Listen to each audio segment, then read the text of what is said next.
यूहन्ना का प्रकाशित वाक्य 5वां अध्याय। और जो सिंहासन पर बैठा था, मैंने उसके दाहिने हाथ में एक पुस्तक देखी जो भीतर और बाहर लिखी हुई थी, और वह 7 मुहर लगाकर बंद की गई थी। फिर मैंने एक बलवंत स्वर्गदूत को देखा जो ऊंचे शब्द से यह प्रचार करता था कि इस पुस्तक के खोलने और उसकी मुहरें तोड़ने के योग्य कौन है। और न स्वर्ग में, न पृथ्वी पर, न पृथ्वी के नीचे कोई उस पुस्तक को खोलने या उस पर दृष्टि डालने के योग्य निकला। और मैं फूट फूट कर रोने लगा, क्योंकि उस पुस्तक के खोलने या उस पर दृष्टि करने के योग्य कोई न मिला।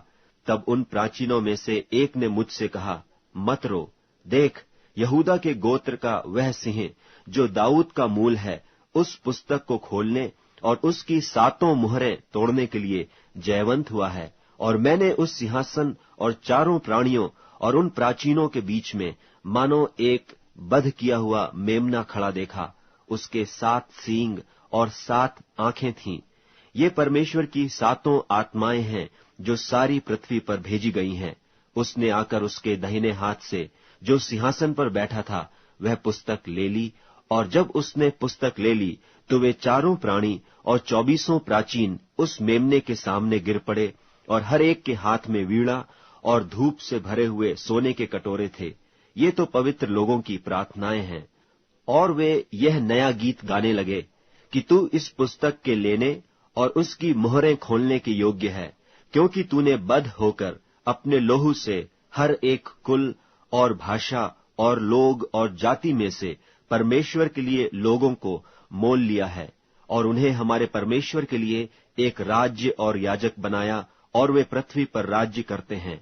और जब मैंने देखा तो उस सिंहासन और उन प्राणियों और उन प्राचीनों की चारों ओर बहुत से स्वर्गदूतों का शब्द सुना, जिनकी गिनती लाखों और करोड़ों की थी।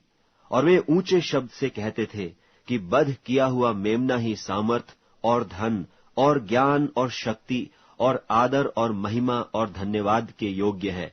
फिर मैंने स्वर्ग में और पृथ्वी पर और पृथ्वी के नीचे और समुद्र की सब सृजी हुई वस्तुओं को और सब कुछ को जो उनमें है यह कहते सुना कि जो सिंहासन पर बैठा है उसका और मेमने का धन्यवाद और आदर और महिमा और राज्य युगानुयुग रहे। और चारों प्राणियों ने आमीन कहा, और प्राचीनों ने गिरकर दंडवत किया।